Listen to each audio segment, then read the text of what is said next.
Good evening. My name is Leigh Lamson.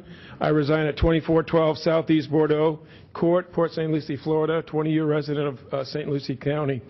I just want to say last meeting I came here and I expressed my concern about the false science that much of the 750 plan is being based upon, and the funding and philosophy behind all that. If you'll recall, I challenged you to please go to read John Casey's book, Coal Sun. We've now presented you a copy of this tonight in person, and look at his website. We've asked Mr. Casey to join us briefly tonight.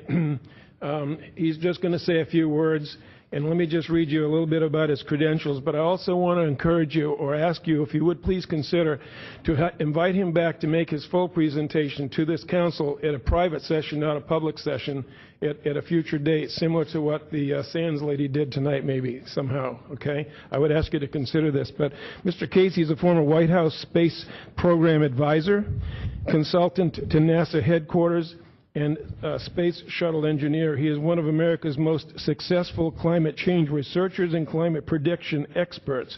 Mr. Casey is best known as the leading advocate in the United States for a national and international plan to prepare for the next climate change, which he has predicted will be one of severe cold climate era.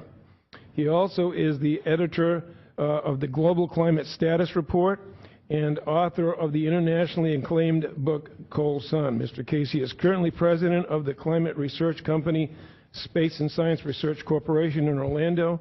In March 2013, he was named America's Best Climate Prediction Expert by Watchdog Wire. And I'd like to cede the rest of my time of my 5 minutes to Mr. Casey, if possible. Yeah, actually 5 minutes is all we allow, but thank you. That's good. But he can use the rest of my 5 minutes like you've allowed us to do in the past. No, we should only allow 5, but you we're generous. We used to only do 3, Leigh. We work with you a lot. Thank you. Good evening, Mr.